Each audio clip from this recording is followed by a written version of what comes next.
kumubonana yagipfuye na Rasmus agipfa na Madi Diallo kugipfa ntago ari uburyo bwo guserera ni kwa kwiramanta yetaga fesinga Bruno agahindukira akareba Bruno akamwereka ko atabyishimiye nge ngucengeye babiri batatu ntuzanira umupira turacyubaka ntabwo turageraho turi muri finishing wampaye nanjye nkagukoreraho cyangwa icyo gitega akaba ari ngigikora kandi ko kibya reklama ukabona nibyo kwariyo n'umukinnyi ukabona agerageje gutsinda igitego muri situation zidashoboka hari bagenzi be bari bahagaze neza iyo pressure ni nayo umutoza agomba kurinda Sesco kuko iruhande rwe afite abantu b'ababora bamukorera nakandi kazi kuko Sesco nabwo ari umudribler urenze oya azi gutwara umupira afite iyo speed akoresha amaguru ye maremare na taye ye twarabibonye afite na skills ziri hejuru ariko hari ibyo n'ababoro kariya kukurusha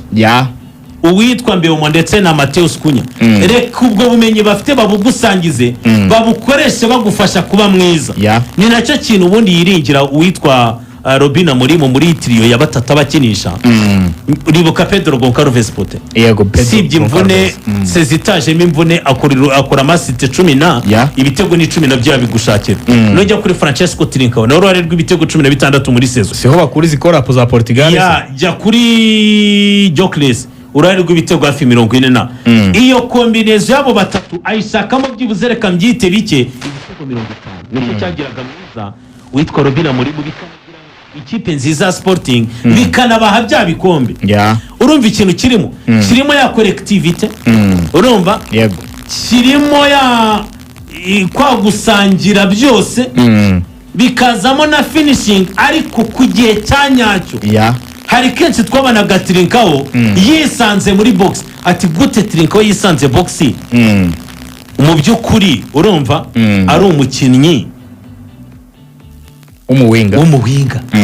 kuki Pedro Goncalves kuki witwa Giovanni Kwenda yisanze ari we wanyumukina baro yanyumitsinda igitego kuki bishaka gukorerwa kuri Morten Yurumandi kuki byakorerwa kuri Demasa Morita nicyo kintu cya kombinezo yizereramo ari naho umutoza kubwira ati Bruno nje mu mikinire yanjye yamirere kiperateri baguri ntabwo Bruno abura kubera iki afite abakinnyi barenze 2-3 ya assisting assisting abataka batatu akana assisting aba fullback mu gihe babonye espace bapenetramo niyo mubona kibitwa ba Maximilian Araujo mu ikipe ya Sporting baratsindaga turi kugendana neza cyane icyo kintu rero niyo mpamvu akomeza guforsa ati ngiye Bruno kumushyira mu bamirere kiperateri babiri si ikibazo ahubwo byabaye ikibazo nuko abakinnyi basatira nifuzaga sibo mfite abakinnyi basatira nifuzaga ntibamaga ibyo ngewe nifuza kuko babireba ugasanga ni igitego kimwe cya Joshua Zirkiza yabikabije bibiri ni Rasmus Hojlund na Madi Diallo uri bugerageza agakora bitatu wenda muri match 5 bisange tugiye gutegereza ko twatakisha Magwaya bisange tugiye gutegereza ko dutegereza imipira y'imiterekano bibi kibazo gikomeye ku ikipe yande ya Manchester United nicyo rero gikomeye cyane. It's hard as a Manchester United coach to say one thing like that, but we need to be realistic with our fans. Even that we are going to have to fight a lot because there's a lot of good teams with more time than us together, but we are going to fight for it. If we want to improve, we need to focus game by game. If we are thinking how we are going to finish the season is a problem. Let's focus on game by game. We want to win against Arsenal. That is the main focus. Hi Bruno. Have you set the team targets this season? Munyamakuru Abazarubena muri Matise wamaze gushyiraho imumbero z'ikipe muri uyu mwaka w'imikino. Toza Rubana muri Mati turifuza kugaruka ku mugabane w'Iburayi. Ati biragoye kuvuga nk'umutoza wa Manchester United ariko reka mbabwiza ukuri. Tugomba kubwiza ukuri abafana bacu tugomba kubirwanira ibintu tubisaba ko tugomba guhatanira n'imbaraga nyinshi cyane kubera ko amakipe menshi ni meza cyane kandi no kuruta twebwe muri iki gihe ariko tuzabirwanira n'ingufu nyinshi n'imbaraga zose dukeneye kuzamura urwego ariko none ibitekerezo byacu kuri ubu ngubu biri kuri buri mukino ku wundi ni dutangira gutekereza ko tuzasoza umwaka w'imikino byaba ari ikibazo gikomeye cyane ubu ngubu twebwe ibitekerezo byacu biri ku muri match ya Arsenal twifuza gutsinda niyo ntego dufite byaka kahe. Toza Ruben Amorim Nepo ati reka tubwize ukuri abafana bacu, ati tugomba kuba realistic tugababwiza ukuri, ni ibintu byo guhatanira ko ama equipe menshi araturusha. Ni ibintu byo kurwanira. Ntago yabeshya. Oya ikintu gihari sinirwe mbwira abafana ngo tayari byarangiye, ati bizasaba akazi gakomeye kuko ikipe ya Manchester United irabizi yuko yagize saison mbi. Mu kugira saison mbi hazaho ikindi kintu kimeze gutya. Wagize saison mbi ariko mu gihe urwana no kugira saison nshyashya hajemo ikintu cyo kubaka ekipe bisa nk'aho ari igice kiganjemo abakinnyi bashya cyangwa se ugiye kubaka ekipe nshya. Go wenda iyo defense tuvuge ko baramenyeranye, mediane hakenewemo umukinnyi twarabibonye, ariko noneho bikarangira mu gice gisatira utegerejeho no ko mu nsinzi wagira mu kazi kabaho ka keza kabyarira umusaruro ekipe no kubona ko ibitego byari byarabuze bizakorwa n'igice gisatira kirimo abakinnyi bashya bose bataragira n'amahirwe yo gukinana match ari bose. Match babahuriyemo ari yose nishaka amanota en plus kuri ekipe vice champion. Icyatekereza rero cyangwa icyavuga no kubwira umukunzi wa Manchester ati nta gikombe nkwijeje. Na Big Four birasaba kuyirwanira. Uyu munsi aba ekipe bagiye guhangana yose muri Big 6 afite ibyo basetinze byarukuminjira amagafu. Uyu munsi turajya kuri Liverpool, nibyo Vitz yaje, Frimpong uza gusimbura Trent, Kerkez uza kukorera mu ngata, Andy Robertson ukina hari urumva, ariko Sara nka meilleur joueur wa equipe arahari, Gakpo arahari, Makaristera arahari na Sobozlai. Muri match n'abakinnyi bashya bafite ababaherekeza abazabatwara bari bamenyereye ibyo bintu. Yaba defense Van Dijk na Konate bazayobora, yewe Frimpong na Kerkez. Twanabonye ko kimwe mu bibazo byanabaye kuri match ya Crystal Palace,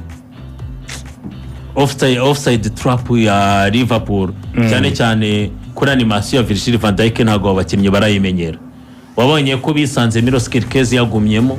mu gihe Van Dijk yararimo arwana no kubazamura we na Frimpong. Icyo kintu niba bataracyumva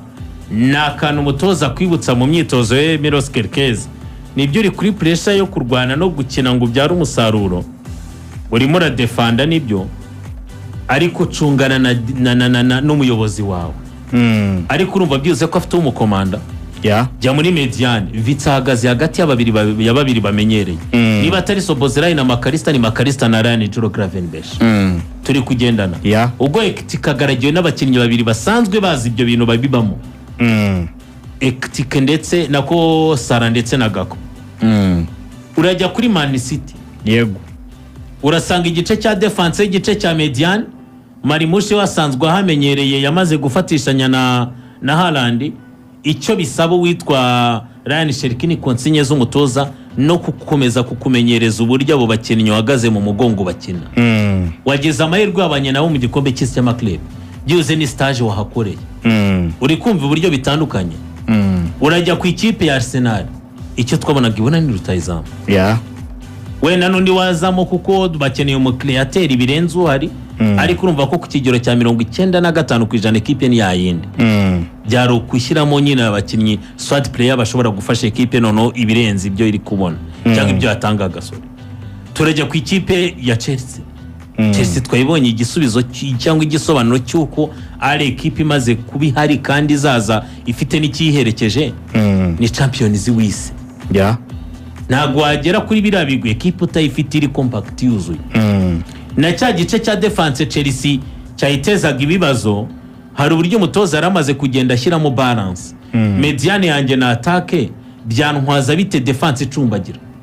Ndakoresha ibice byuzuye kugira ngo bipfe gusa nk'ibishyigikira ya defense. Ariko nabwo namaze gukuramo wenda nuko avunitse witwa uyu musore wavunitse umudefanseri byagaragaraga ko azayobora defense ya Chelsea w'umugoshe Levi Colwill aratwarana na Trevor Chalobah nacyo Levi Colwill niba avuyemo nazanye Joel Hato siko kuri yego ariko nafite na Tosina Darabio urumva byibuze bo byari ukugenda buzuza bafixing ibintu bya nyuma nujya kuri Tottenham December mini sana rajya ariko Brennan yarahari barimo barashaka Savinho baracyashaka n'uburyo bazana Bergez ariko ku kigero cya 45% equipe yari ihari batwaye Europa League batsinze yo Manchester kubera ko hari uburyo bo buzuye mu buryo bw'imikinire par rapport ya Manchester United urajya kuri Aston Villa December equipe mutoza Unai Emery uyu munsi byari bwongeremo si byinshi dore ko Mercato mu kwambera ari uburyo bari bakozeho nujya kuri Newcastle no kwangwa Isaac ne bari muri situation kutadukinira Jacob Lams aradutwara ate SND zerera mu ba Force 9 ibintu nk'ibyo ngibyo ayo madetail siko kuri nujya no kuri equipe zindi urasanga ari uko bimeze ariko Manchester mu mikinire mishya yagoye abakinnyi muri sezishize byongereho none igice kiganjemo igisatira cy'abakinnyi bashya niyo mpamvu umutoza kugira ngo iyi sezo ya mbere sindi bubakire kuri pressure reka bamwe ibyo bafite kuko n'ubundi bagiye gutangirana na Arsenal umukino ku mukino urakoze bagiye no gutangirana na Arsenal utavuga ko Robin Amorim atakomanga mu buyobozi ngo babwire ngo byose byarangiye ni muhagarare mu by'ukuri Manchester United dushobora kwifuza umukinnyi umwe cyangwa babiri ariko hari igice tubona ko bakeneyemo umukinnyi niyo mpamvu bashakaga kubanza kugurisha bahari Manchester cyane no muri situation yo kubanza kugurisha babandi idakeneye icyo umutoza avuga rero wacyumva nta nubwo ufana wa Manchester ubonye na Big Four nibyo twavugaga ejo na Samira hanganemezaga Robin Amorim yabonye Big Four ubwo namushyizemo kumushyiramo ni pressure na ugomba kwishyiraho nk'umutoza kuko nagwo ugomba kwicara ngo urambye mu mafaranga Manchester atanze ku byo yakoze bitari bisanzwe bikorwa ko Manchester yashobora kuba iheruka kubaka equipe muri ubu buryo Ferguson ahari turi kugendana yego rero niba koko ibyo bikozwe sunika bizanga ariko wabigerageje ariko aramutse aze mu myanya ine ni igikombe kuri Manchester United nicyo mutoza bashatse kuvuganga uko abakinnyi uzanye mbere umuntu avuye muri equipe ya Big Four yego Matheus Cunha navuye muri equipe ya Big Four avuye mu equipe ya Sufrag yego arwana no kutamanuka imibare yabavugiraga ariko gucalenjinga kuza muri bya bintu binini ntago babivuyemo si ibintu byabo n'ubuzima bucya nabo bagiye gutangira kwinjiramo wumvise ikindi kintu challenge no bajeho Benjamin Sesko kuba wa gatatu na Leipzig ni igikombe kuko ukinnye Champions League n'iki kipe ishaka ngo yikorere ubucuruzi ntabwo ari muri Bayern rwana na Champions League oya icyo nacyo ni challenge ku mutoza mu kuremamo indi mentality aba bakinnyi kumva ko baje mu buzima bushya bushize yes ntago babesha Manchester United noneho yari yubatse kuko umutoza Robin Amorim ni umutoza waje hagati muri sezo ishize arangiriza ku mwanya utari mwiza ndetse abura n'igikombe cya Europa League yari yakinnye final nubwo yari yagerageje kuba ni beaten ariko final niyo yatsindiwe kandi niho byari ngombwa ko yagatsinze na equipe ya Manchester United umutoza za urumva sibye group yasanzwe yagize amahirwe yo kuba hari abakinnyi yakongeramo yashyizemo abataka ni igice gikomeye cyane kuri Manchester United kuko bakubwira ko n'imibare ya Manchester United muri sezo ishize mu buryo bwo guhererekanya byarakorwaga mu buryo bwo kubaka ariko bagera mu gice gishaka igitego ukabona ko bigoye barashakira kuri aba bakinnyi bakina nk'abawinga ba Madi Diallo barashakira kuri Bruno Fernandes barashakira ku mipira y'imiterekano bakareba ko bamagwaya bashobora kuba babyara umusaruro ariko abanaga Rasmus Hojlund Vinter ndetse na Joshua Loboza Zirkize batarimo babyara umusaruro igice gikomeye rero babanje kubakamo ni igice gisatira bazana umusore nka Matheus Cunha bamukurikiza Bryan Mbeumo basoreza kuri Benjamin Sesko ubwo ngo nabakinnyi batatu bataka kuko umutoza Robin Amorim ni umukinnyi ukina system ya 3-4-3 akizera muri abo bakinnyi batatu basatira ikindi we na Manchester United isabwa gukoraho ari makoraho cyane ni ikintu cyo gushaka umukinnyi wo hagati ukina nk'umukasera ariko uri modern iyi system ya 3-4-3 ku mutoza Robin Amorim yizerera mu bakinnyi babiri bo hagati ariko bose bifitemo karite zo gutwara umupira cyangwa se bababora bakreye uburyo kuko niba mureba neza abantu bamwibuka mu ikipe ya Sporting yakinishaga umukinnyi witwa Yurmandi ni umusore wo mu Danwa yari yaragize na captain na Demasa Morita rimwe na rimwe n'umusore wo mu Yapani urumva wabashaka ni nacyo kintu abantu babona ko cyananiranye kuri Manuel Ugarte ni wa mukaseri ushaka gukina zone ye ariko mu gihe bavuga ngo dukeneye kuba tugumanya umupira muri mediane kugira ngo babakinnyi batatu b'imbere bire groupe wenda naho mukinnyi wing back nka Madidero mu gihe byabaye ngombwa ko akina dufite abakinnyi dufite option nyinshi cyane mu gushaka igitego ariko se mu gihe umupira uri mu gice cya mediane turi muri recuperation dufite wa mukinnyi wagumana ballon agatuza akaba ufite akaba nawutembereza mu gihe Bruno aza kwitegura kureba buri mukinnyi position ahagazemo rero icyo ntago gihari kuko yitwa Manuel Ugarte turamuzi ni nacyo yapfuye na Luis Enrique ni umukaseri byo gukasa ntabwo ari wa mukinnyi wagutwarira umupira wagumana ballon niyo ubonye Xavi ahita wikuraho atakaza imipira myinshi ikinagira ikintu cyitwa discipline tactique guhagarara nabi ubu buryo bw'imikine bwa Ruben Amorim nuvuga ngo gutangiza umupira ubundi ugomba gutangira muri box muri box aba access central babiri baba bari muri box urumva vuga ko umwe umuzamu nawe ajya kutangira umwe aba ari gusabira mu rubuga rw'amahina ari iburyo undi ari ibumoso so nuvuga ngo noneho muri wa mu defenseur umwe wa gatatu nuvuga ngo bijyanye na plasoma ya mupira ugiye gutangirira nawe aba yegira imbere akaba ari kuri side imwe noneho rero hahandi hagati niba umupira bawutangije ku mudefenseur uri mu rubuga rw'amahina ashobora kwita awujyana ku ruhande rw'ibumoso cyangwa akawujyana ku ruhande rw'iburyo kuri wa mu fullback cyangwa se akawunyuza hagati uwo rero umukinnyi wo hagati nuvuga ngo iyo umukinnyi wa hagati akinnye umupira wa kabiri nuvuga ngo wa mu playmaker ubwo turuvuga Bruno Fernandes we aba already ari muri rwa ruziga rugabanya ikibuga mu kabiri iyo icyo rero bivuze niki iyo harimo Ugarte nuvuga ngo ni umukinnyi utizera ko ashobora kuba yafata baro ya kabiri akayizana akayikugereza muri rwa ruziga aho Bruno ari iyo bimeze gutyo rero Bruno nawe yisanga yasubiye inyuma none ugasanga wowe ikipe yawe utangiranye umupira ariko ufite abakinnyi bawe ufite abakinnyi bawe benshi begereye box yawe iyo rero utangiye gutyo buri gihe umupira byorohera adversaire ko ahita gukubita pressing ukiri wawe ukisanga buri gihe kugira ngo umupira uve mu kibuga cyawe birasaba ko uza gukoresha ama long ball cyangwa se amarelance mesh nuva rero icyo umutoza Ruben Amorim kuri no system ari gushaka ashaka umuntu w'umuholding midfielder wakina baro ya kabiri ariko uzi kuyitwara uzi gukina ibyitwa true pass ya mipira ica hagati y'abakinnyi hagati cyangwa se we akiyangaja akazamukana umupira kugira ngo nawe uzamukana ikipe ya Manchester United bifite presence y'abakinnyi bake iwayo hanyuma abenshi bari mu kibuga hagati no mu kibuga cya adversaire kugira ngo imipira yambuke yihuse bize gutuma uburyo bwo gukina high line defense bworohera ikipe ikindi Amorim ndabona yinjiye naho rero agomba kuza gukosora niho anashaka nubwo Carlos Bareba nubwo ikipe ya Brighton ikomeje kumugora mu kwiyubaka ndi kuvuga ngo binjiye muri saison Man U badafite uburyo bakosemo izamu ryabo kuko ndabibonamo ikibazo gutangira na Andre Onana ndetse na Altay Barindi byarashoboka cyane ko bari gushyira muri muzamu uza kongeramo imbaraga ariko ntabwo bamubonye wenda baracyari ku isoko ryo gushaka umuzamu byaba ari byiza babikosoye ikindi mbona nk'ikibazo kuri Man U binjiranye muri saison kubera ko akina system isaba abawinga abimbaraga bihuta banatanga wenda imipira ivamo ibitego ariko bakanagaruka bura Man kuva kera ni ikipe ishingira ku macross cyane yatunze bakabiri na bagatatu beza ariko ubu ngubu ndabibonamo ikibazo kubera ko ntabwo bafite nimero kabiri mwiza Diogo Dalot wavuga ngo ni umukinnyi mwiza ariko nta freshness afite nta consistency agira yo gufasha Man muri system bari bakeneye nimero kabiri wundi utari Diogo Dalot ku buryo uvuga ngo byibura tugiye gushingira imikinire yacu iburyo nuvuga ngo iyi mikinire ya batatu bane batatu hari uvuga ngo reka dufate uruhande rumwe turujegeze tuvuga ngo imipira tugiye kwicisha iburyo cyane iyo cyagiye gucisha iburyo rero ugomba kugira wa nimero kabiri wihuta cyane ku buryo uko umuhabaro yaba yazamutse yaba yandutse agenda agaruka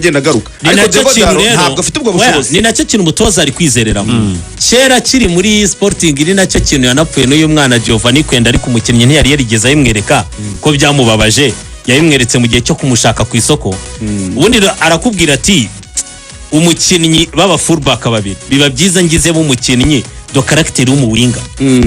ni nayo mpamvu akubwira ngo muri baba miliyere kiperateri babiri impamvu ushaka umukinnyi w'imbaraga ariko w'umubora n'umuntu ukoresha ubwenge kenshi uko David yavugaga urumva niba ufite Amadi Diallo wabonye ko ariwe bakunda muri probable lineup banashyiramo kuko niko Giovanni Kwenda yakinaga ajya no kuba mwiza Antonio Conte za muri Chelsea yafashe Victor Moses yarasanzwe ari mu winga amushyira kuri iyo iyo linye y'iburyo nicyo kintu bakunda gukora kuri icyo uvuze ni nacyo kintu yasanze abakinnyi b'aba fullback uw'iburyo buriya n'uwitwa Nuzairi Mazirawi yarabikinnye gato muri Ajax ariko nawe ntakunda kugira ibibazo by'imvune Diogo Darusigara wizera ukubivuze niko kuri nta namwizera cyane niyo mpamvu avuga ngo reka bibe kumashyira Amadi Diallo wenda mu gihe nyina na equipe nsaba kudefanda nkashaka umukinnyi udefanda cyane mbe nahashyira uwitwa wenda Nuzairi Mazirawi option ya mbere cyangwa se Diogo Daru wenda ikindi kintu mbona gikomeye cyane ku mutoza bafite agakinnyi keza Patrick Dorgu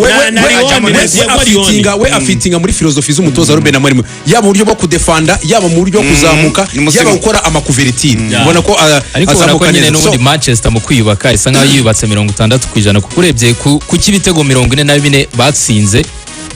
bagikozeho urumva bazanye Brian Mbeumo n'umukinnyi wari waragize ibitego byinshi bazana Mateus Cunha nawe yatsinze byinshi bazana Sesko ariko ku kijyanye n'ibitego 54 batsinzwe cyo ntibaragikoraho bakeneye gukora kuri Bayendiri na Onana ndetse no kuzana umukaseri uzafasha aba defense nicyo Manchester United isigaje mbere yo ku isoko ry'igura n'igurisha rirangira cyangwa se umutoza bikanga ariko nako kuri Carlos Baleba Manchester United bari gushyiramo imbaraga nyinshi kugira ngo n'umukinnyi nibura binjire muri season nubwo baza gutangira kuri Arsenal ariko nibura isoko ry'igura n'igurisha rizasoze uwo Baleba bamubonye basigare ari kuzarwana n'ikizamu uburyo bazandore kubera ko umutoza ntiyiteguye kuzana umuzamu ubanzamo Andre Onana akiri muri razamu Nepo umukene w'umunota umwe wonyine wo kubwira abi Manchester City uburyo squad yabo ihagaze n'uburyo biteguye umunota umwe wonyine umunota umwe ndawuhera mu izamu nakunze Pep Guardiola umwanzuro afashe wo kugumana Ederson imbere yo kwenda bazana Donnarumma ariko agashakamo umuzamu ufite mentality ya Manchester City James Trafford wagiye muri stage hirya no hino kandi akabyitwaramo neza City defense yari yarabikozeho mbere azana ba Vardiol n'aba bakinnyi ba Kikimatovic Abdulkadir Kusanov Mediani no wabonaga koko igenda rya De Bruyne ryateye ubwoba abana ariko nakunze ikintu Pep yakoze yazanye Tijani Reinders ushaka gukina nimero 8 na nimero 10 anazana witwa uyu musore Ryan Cherki bivuga ngo ya mibare ya De Bruyne ku bakinnyi bashya baje muri Premier League ushobora kuyishakira mu bantu babiri mu gihe wenda umwe atarakwereka ko yabifatisha ikindi nakunze nukuzana Ryan Aitinuri Manchester City yamisinze gatatu kuva Mendy yagira ibibazo abantu bazi byo gufungwa n'ibindi azana Ryan Aitinuri Manchester City yarifite Omar Marimusha waje mbere ahita nafatisha n'uwitwa Haaland yasanze yajya akorera mu ngata mwijambo rimwe ngera avuga kuri Manchester City yabikoze kare igira na test ijyamo yo gukina igikombe cy'isi cy'amaklebe reka tureno no Manchester City kumasi ya fixinze ibintu byose niba nabona Donnarumma azamuzana kuko yakenerwa ukarekure Ederson ubundi bindi byo nahamya ko Pep nta kibazo nge azinjira muri Premier League atangiriye uyu munsi Irene ndashaka ko umbwira amakipe ane ubona azakurikirana mu gihugu cy'Ubwongereza iratangiriye uyu munsi tubivuga hakiri kare bijyanye n'uburyo nyine mubibona ko biteguye tumaze kubigarukaho ndahera kuri Irene ya mbere ni The Cops Liverpool zagitwara ya kabiri ni Manchester City Chelsea ya gatatu ya kane ni The Gunners Arsenal zabiya kane Arsenal zabiya kane ndakurikizaho Nepo iya mbere ni Man City kuri nge Liverpool ikaba ya kabiri Arsenal ya gatatu Man United ya kane ya kane Eberi ya mbere ni City Manchester City ya kabiri Arsenal gatatu Liverpool kane Tottenham Hotspur Mugaragu Liverpool Man City Chelsea Arsenal Man U gatanu Tottenham gatandatu Murakoze cyane Nepo muzayamwumva kuri Magic FM muri Magic Lineup ndetse na Premier League imikino yose mu hafi muri rusange azaba ari kumwe n'itsinda